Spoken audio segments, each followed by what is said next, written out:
Bangarraju గౌతమ్‌కి call చేసి, "బాబు మీరు వెళ్ళిన దగ్గర నుంచి బాగా ఏడుస్తున్నాడు. మళ్ళీ జ్వరం వచ్చేలా ఉందని" బంగారాజు గౌతమ్‌కి కాల్ చేసి చెప్పేసరికి, ఆ మాటలు విన్న నర్సు వేషంలో ఉన్న అహల్య ఒక్కసారిగా గౌతమ్‌ని అక్కడనే విడిచిపెట్టి ఒక ఆటో తీసుకొని ఆటోలో ఎక్కి అర్జున్ ప్రసాద్ వాళ్ళ ఇంటికి వస్తూ ఉంటుంది. మరోవైపు సుభద్ర బాబు ఎంత ఏడుస్తున్నా కానీ ఆపే ప్రయత్నం చేస్తూ ఉంటే, బాబు ఎంత ఓదార్చినా కానీ ఏడుపు ఆపకుండా ఏడుస్తూనే ఉంటాడు. అర్జున్, సుభద్ర, అవంతిక, కార్తిక్ అందరూ కలిసి బాబుని ఏడుపాపే ప్రయత్నం చేస్తున్నా బాబు మాత్రం వెక్కి వెక్కి ఏడుస్తూ ఉంటాడు. ఈలోపు ఆటోలో అర్జున్ ప్రసాద్ వాళ్ళ ఇంటికి వచ్చిన అహల్య బాబు ఏడుస్తూ ఉంటే చూసి ఒక్కసారిగా ఉరికి వచ్చి సుభద్ర చేతిలోంచి బాబుని తీసుకుంటుంది. అలా నర్సు వేషంలో ఉన్న అహల్య బాబుని ఎత్తుకునేసరికి బాబుకి తల్లి స్పర్శ అర్థమై ఒక్కసారిగా ఏడుపు ఆపేస్తాడు. అలా బాబు ఏడుపు ఆపేయటంతో అక్కడ ఉన్న వాళ్ళందరూ కూడా ఒక్కసారిగా షాక్ అవుతారు.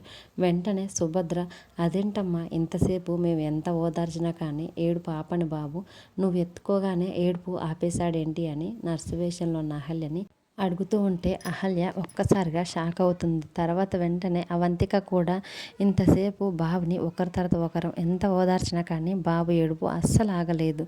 నువ్వు ఎత్తుకోగానే బాబు ఏడుపు ఆపేశాడు అన్నట్టు అవంతిక నర్సు వేషంలో ఉన్న అహల్యని నిలదీస్తూ ఉంటే కార్తీక్ కూడా, "అంతసేపు ఏడవకుండా ఊరుకోబెట్టిన బాబు మీరు ఎత్తుకోగానే ఎలా ఏడుపు ఆపేశాడని" కార్తీక్ కూడా నర్సు వేషంలో ఉన్న అహల్యని అడుగుతూ ఉండేసరికి వాళ్ళందరి ప్రశ్నలకి అహల్య ఏం సమాధానం చెప్పకుండా బాబుని తీసుకొని మెట్లపైకి ఎక్కి రూమ్లోకి తీసుకువెళ్ళి బాబుని చక్కగా ఆటాడిస్తూ ఉంటుంది. అలా బాబు ఆటాడుతుంటే అలా ఆడుతున్న బాబుని చూసి అహల్య చాలా సంతోషపడుతూ ఉంటుంది.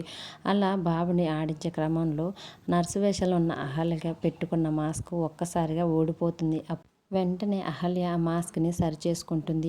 అప్పుడే బుజ్జిగాడు బాల్తో ఆటాడుకుంటూ అహల్య ఉన్న రూమ్ వైపు వస్తూ ఉండేసరికి అహల్యకి ఎప్పుడైతే మాస్క్ ఊడిపోతుందో అప్పుడు నర్సు వేషంలో ఉన్న అహల్య ఫేస్‌ని చూసి ఒక్కసారిగా షాక్ అవుతాడు. తర్వాత అహల్య దగ్గరికి వచ్చి, "మీరు మా అహల్య అత్తయ్యే కదా" అని అహల్యతో అంటూ ఉంటాడు. మరోవైపు అహల్య వచ్చి ఏడుస్తున్న బాబుని ఎత్తుకునేసరికి బాబు ఏడుపు ఆపేయటంతో అందరూ ఒక్కసారిగా షాక్ అయ్యి అడిగిన ప్రశ్నలన్నిటికీ బుజ్జిగాడు, "మీరు మా అహల్య అత్తయ్య కదా" అని అడిగిన ప్రశ్నకి అహల్య ఎలాంటి సమాధానాలు చెప్పి అందరికీ ఏ అనుమానం రాకుండా చేస్తుందో అనేది అప్కమింగ్ ఎపిసోడ్లో చూద్దాం. వీడియో నచ్చితే ప్లీజ్ లైక్ చేసి మన ఛానల్ని సబ్స్క్రైబ్ చేసుకోండి. Thanks for watching.